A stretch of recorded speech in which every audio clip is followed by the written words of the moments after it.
mayor ng Davao City noong 1987, naging mayor, naging congressman, naging presidente ng Pilipinas.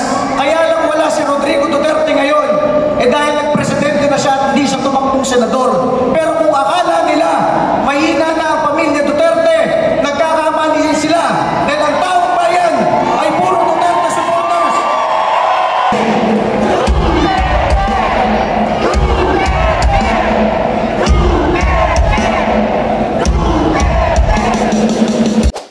Youth Party List.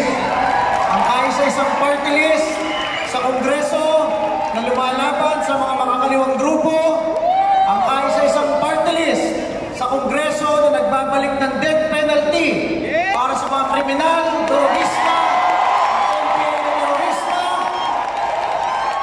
Ang kaisa-isang party list na nagtanggol kay Pangulong Rodrigo Duterte sa Kongreso at sumama kay Vice President Sara Duterte sa Kongreso.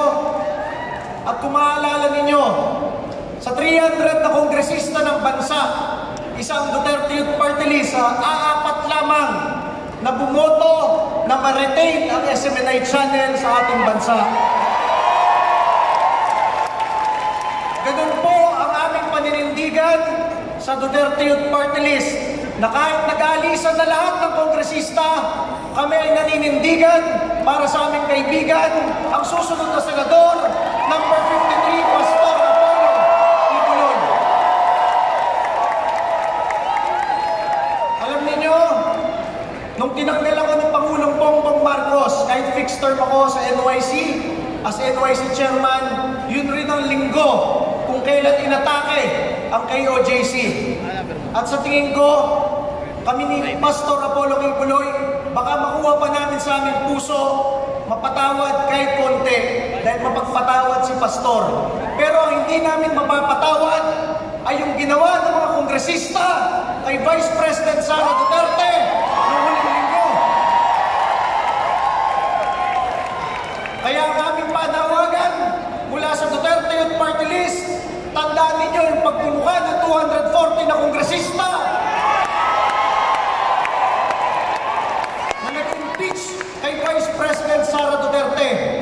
Kung ano yung ginagawa sa Davao del Sur, sinisira ang litrato ng congressman nila sa sobrang galit ng mga taga Davao del Sur. Sana tayong 32 million na lampas ng mga Pilipino ay manindigan ngayong eleksyon na ito. Huwag kayong boto! Huwag niyo iboto lahat ng nagtraidor na kongresista sa mga Duterte.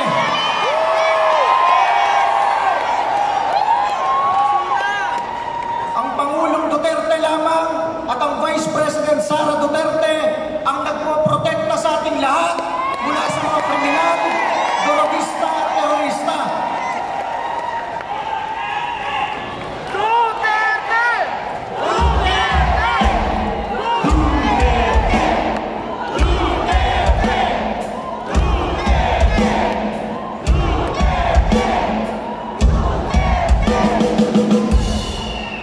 Kaya ang ating panawagan, kailangan protektahan natin ang Pangulong Rodrigo Duterte at ang ating Vice President Sara Duterte. At ngayong eleksyon na ito, lahat ng 240 na yan, kakampanyahin natin matalo sa kanilang mga distrito at probinsya.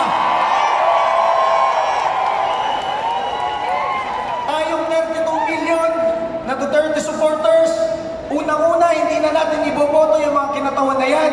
At pangalawa, lahat ng mga neutral, ating mga kapitbahay, kababayan, kakampanyahin pa natin na huwag iboto yung mga traidor at walang utang na loob ng mga kongresista na yan. Baka hindi nila alam, si Rodrigo Duterte ay wala pang talo kahit kailan sa kanyang buhay. Naging Vice Mayor ng Davao City noong 1987, naging Mayor, naging Congressman, naging Presidente ng Pilipinas. Kaya lang wala si Rodrigo Duterte ngayon, dahil nagpresidente na siya at hindi siya tumakbong senador. Pero kung akala nila mahina na ang pamilya Duterte, nagkakamali sila, dahil ang taong bayan ay puro Duterte supporters.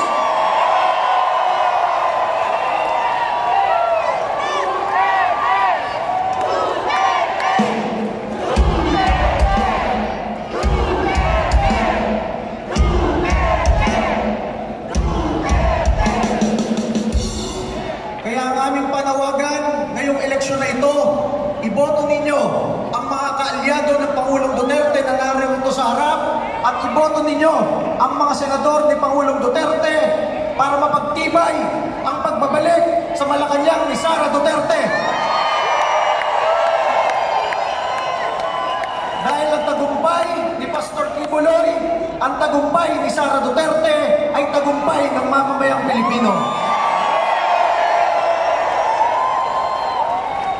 So muli po, mula po sa inyong number 5 Duterte Youth Party List, kami ay lumalaban uli ngayong eleksyon na ito.